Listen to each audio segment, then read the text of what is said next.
So welcome to today's program. My name is Rhonda Hoffman. I'm the genealogy specialist in the Grosvenor Room.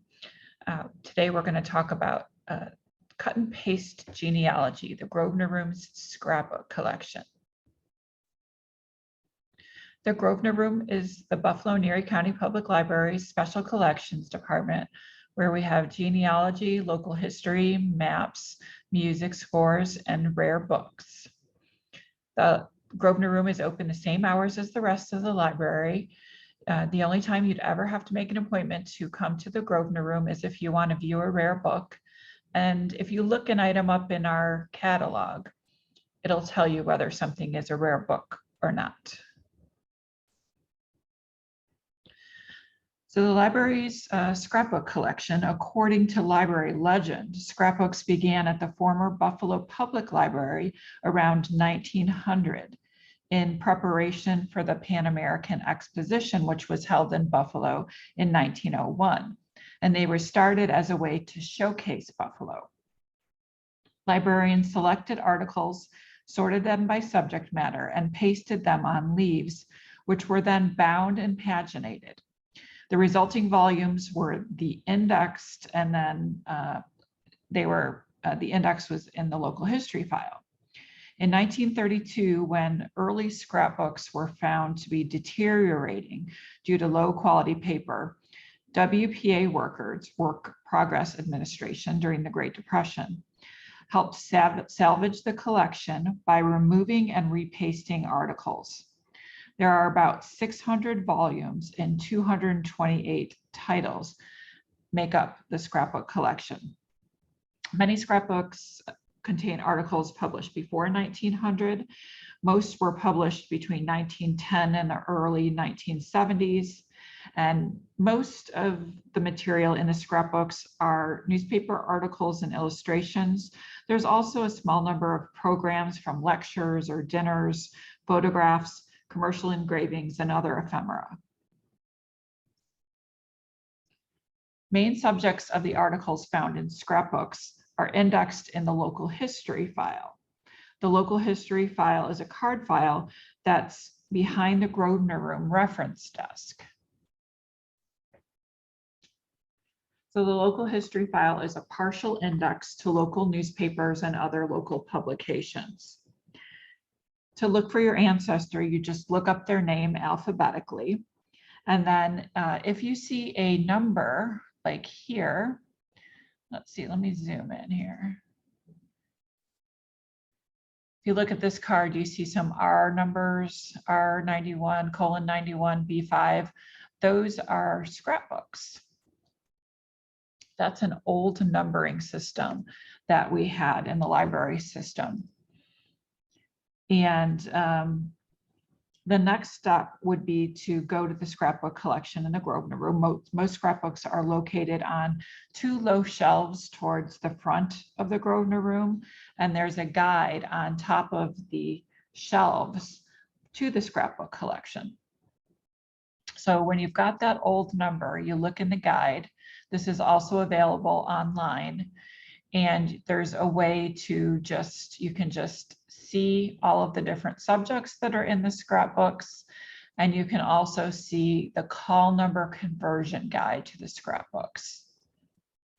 Of course, librarians can always help you with this, so don't feel like you have to do this if you're not comfortable doing this, but if you're used to the Grosvenor Room and you're comfortable there, you can look at the key in the beginning of that guide, and it'll have the old call number in numerical, like alphanumeric order.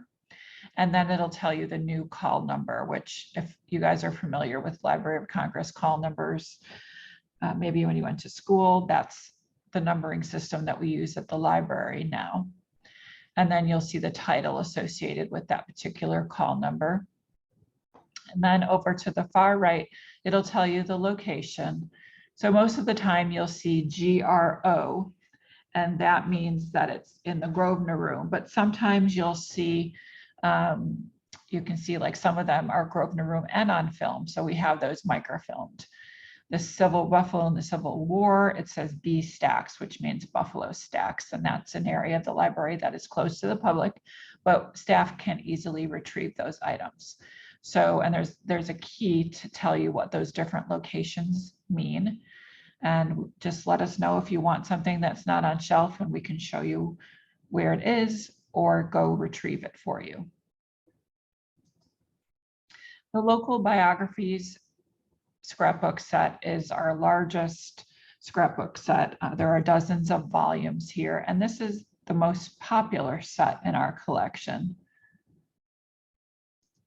So even though we do have scrapbooks that these are partially indexed in a local history file. So if your ancestor is the main topic of the article, they will be indexed.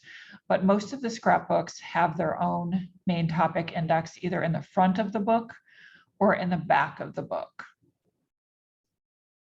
And you can see there were a couple of loves that we were looking at in that index. And we looked at the page number that they were supposed to be on, page 228, and there's an article about Mrs. Alice Love, a couple of articles on Alice Love, and then something related to George Love.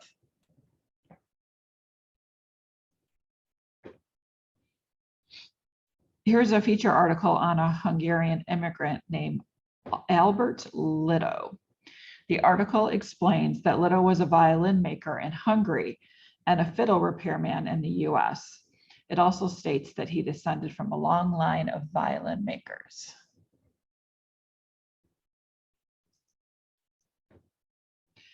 This is an example related to an Italian immigrant, and it's an obituary that's very detailed. It's Giuseppe Longino. He lived on 214 Porter Avenue. He was 78 years old and had been in the city for 53 years old. He was born in San Fal, Italy. I'm sure I pronounced that wrong. And he came to Buffalo in 1873 and opened a grocery store at 40 Evans Street. And his store became very popular, and he joined various organizations. It names the organizations that he was involved in, and then it gets into what we typically see in obituaries that names his different family members.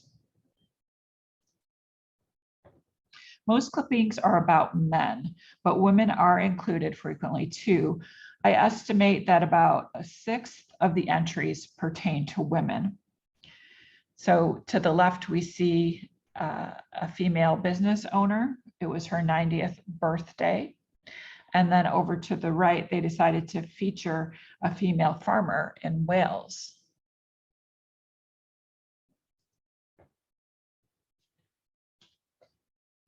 Here we see some shorter clippings. To the left, we see Reverend and Mrs. Bird, and Mr. Bird founded the People's Community Church, and this was an anniversary celebration of his time as pastor of the church. And then to the right, we see 4 generations of the Briscoe family being pictured. Articles on heroic acts were often clipped. To the left, there's an article about a Judge Sullivan who faced a mad gunman and he won a medal. And to the right, we have the surviving family of a man who drowned, saving children from drowning in Cazenovia Creek.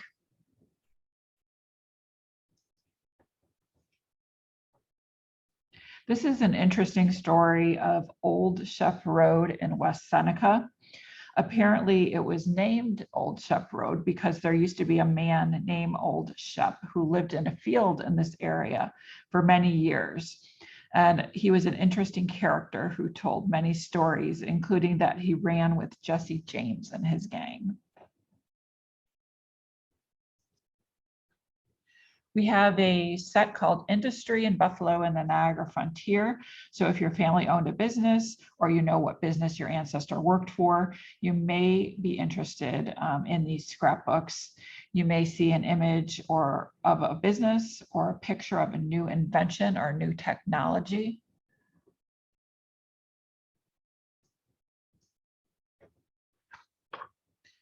This is an article from that set on a long-standing Buffalo department store called Flint and Kent. You can see there's a picture of the outside of the building and one of the family members who owned the business, and it gives a nice overview of the business history. You may even see some interior photos of businesses. So maybe your family owned this place or worked here, or maybe this is just a store near your ancestors' home that you think they might have visited frequently. This is the Cahoon Lion Drug Company.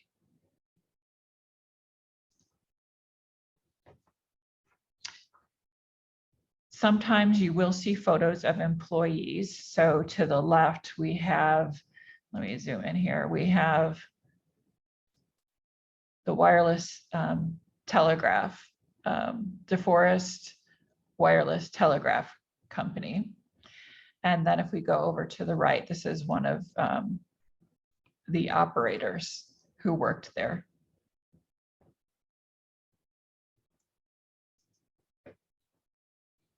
You may see images of workers who are in the same working class or business type as your ancestor.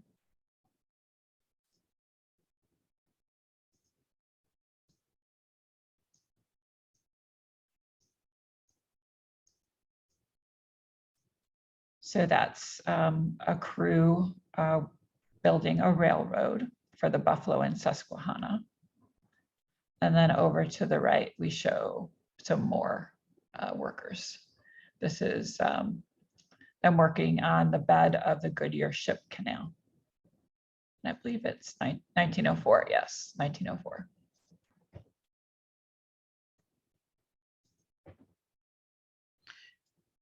There are articles about what someone's work might have been like. So this is regarding one of the steel mills, and it says, boiling steel, 3-ton ingots, gleaming white hot, flash through the air, men black with grime, peering into hearths, registering a consuming 7,000-degree heat. Heavy goggles protect their eyes from the rays. This is Republic Steel on Abbott Road. The open hearths are the backbone of the industry. In these huge furnaces, metals and ores are melted into a leaping lava-like sea of pure steel. After 9 hours of boiling, the steel is poured. A gigantic ladle conveys the molten mass to molds. The molds form 3-ton ingots. These in turn are reheated and rolled into various forms of steels, bars, and sheets. And each day, 125 tons of steel are poured from hearth number 9. A popular set is called Buffalo's Foreign Population. Here we see some images associated with Buffalo's Italian communities.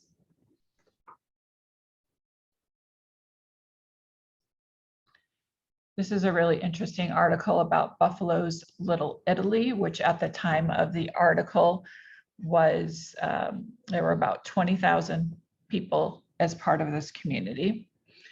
And this article features a Mr. Banchetti, who was a popular person in the community. And it says that he was stationed at Scranton, Pennsylvania before he came to Buffalo and is familiar with the conditions in the coal mines. He says that there are about 10,000 Italians working in the anthracite field. During the recent strike, many of them came to Buffalo and have returned since operations were resumed. They earn about $1.50 to $2 a day in the mines. And the average pay as a laborers in Buffalo is $1.50 a day.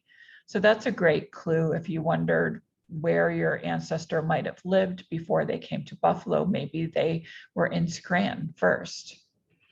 And then there's information from a Dr. C.H. Borzarelli. And it says that he came here as a boy, 12 years old, with his parents from Valdomo, Sicily. And that was in 1885. When our family came to Buffalo, said the doctor, the number of Italians coming here was so small that the members of the colony here all knew when others contemplated leaving the old country. when they would land in New York and the train upon which they would arrive in Buffalo.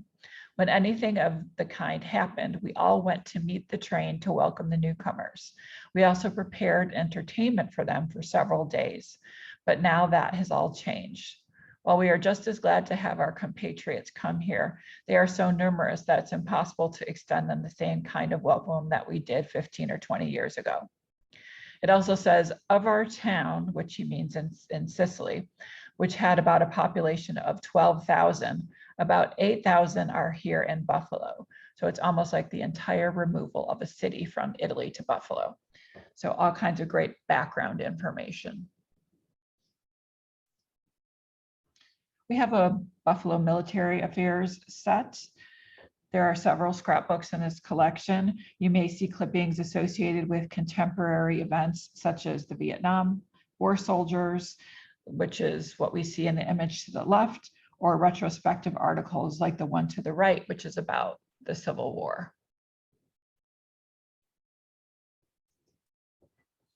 We have a Buffalo Markets scrapbook. I think this one is fun. I just like to see the way folks lived, you know, back in history. Can you imagine going to these open air markets in the wintertime in Buffalo, carrying your baskets of goods? So here's more of an overview of the market. This is the Elk Street Market. The market scrapbook is one of my favorite ones to look at. We have 2 volumes of Buffalo sports scrapbooks, and these are always fun to see folks in their old uniforms. So you can see an early baseball team to the left, and then a bicycle club to the right. I love those old bicycles and the mustaches too.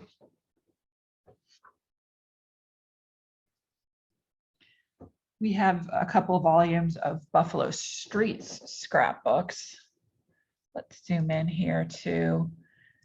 So you might see a picture of your ancestors' neighborhood, or just, you know, where they might have worked, you know, that area, or just downtown. This is Main Street in 1907. I would say that these mainly feature streets that are in downtown Buffalo or the more wealthy upper class neighborhoods.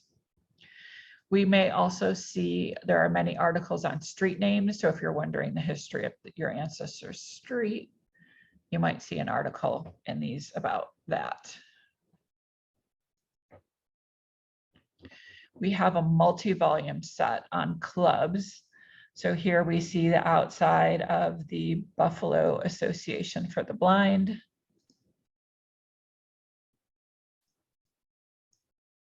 And that was at 489 Ellicott Street. And then we see some of their members here sewing.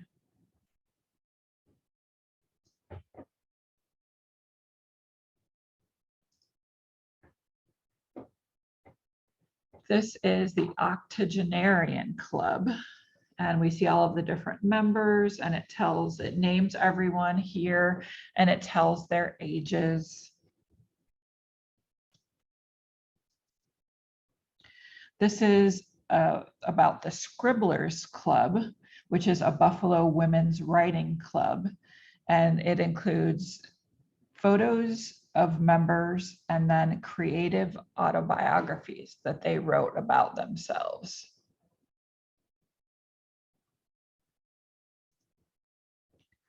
We have school scrapbooks. They focus on both public and private schools. So you may see pictures of students, articles about school histories and profiles on different teachers and principals, which is what we see here.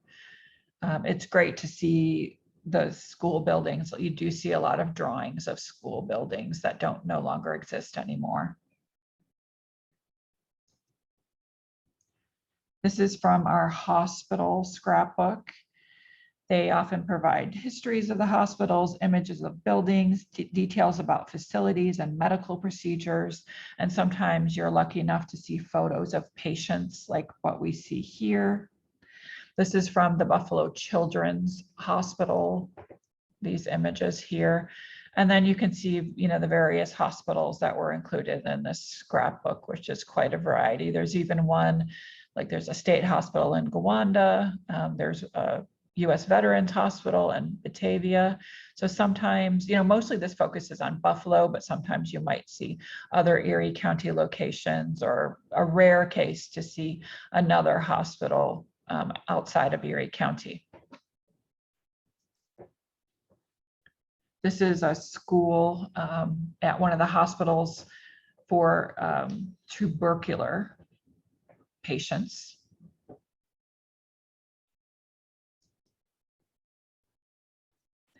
And here to the left, we see an article about Providence Retreat, which was a facility for the mentally ill. So you've got a great photo there. This building no longer exists. And then we've got some history. And then over to the right, we see a lady named May Rose, who's a resident of the Erie County Home and Infirmary.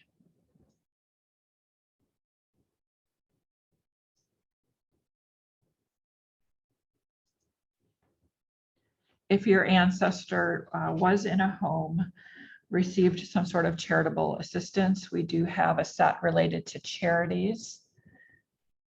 So here we've got, you can see the layout of the main building of the Buffalo Orphan Asylum.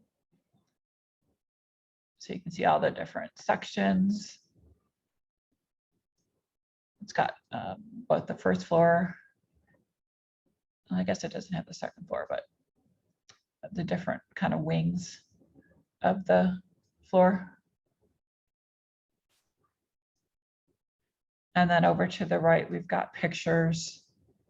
So this is the older building. They're building a new one, which the plan was what I just showed you. And then here's from the old asylum, Buffalo Orphan Asylum on Virginia Street. And we see some boys playing at the top.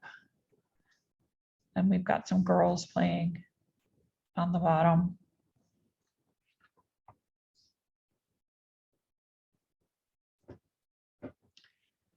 We do have the guide that I mentioned to you earlier. It is on the Grosvenor Room's website, so you can read a little bit about the scrapbook history in more detail if you want to. And it'll include a list of all the different scrapbooks. Let me just stop sharing for a second, and then I'm going to reshare. And I'll show you how you can get to these things on the website. So here's the library's main website, buffalolib.org, and you go to Research and Resources. And under Collections, you go to Special Collections. And Guides and Publications. And then there's a category towards the top called Scrapbooks.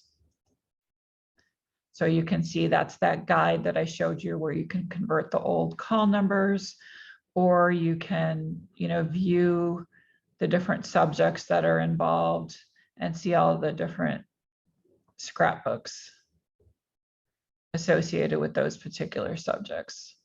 So like here's the different scrapbooks that might be associated with clubs and organizations and education and so on.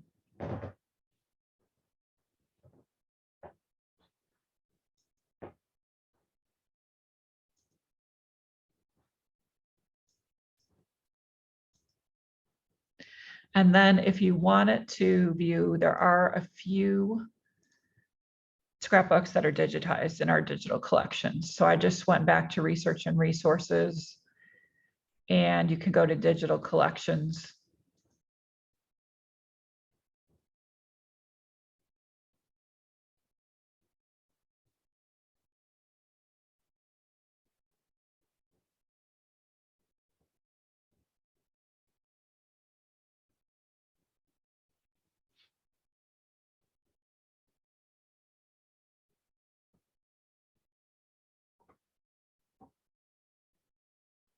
And they're going to be in, usually they're in the collections about Western New York section.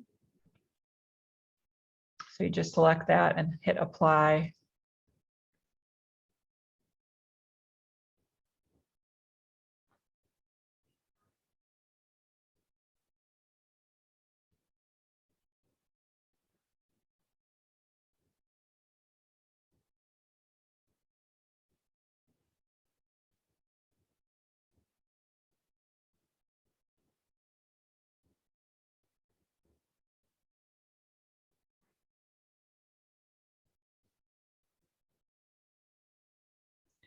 So here's a scrapbook related to a local individual who was in World War II, and you see all different kinds of, you might see newspaper clippings, things associated with his military service, just things like cards, or there were a lot of telegrams in it. There's a larger set of Pan American Exposition scrapbooks. There's a scrapbook on the Ottawega Club. There's the Pan American Exposition scrapbooks related to women's participation, which is a separate set. And there is a Buffalo Central Terminal scrapbook as well. So those you can peruse from home. You don't need a library card or anything. It's just open access for anyone to see.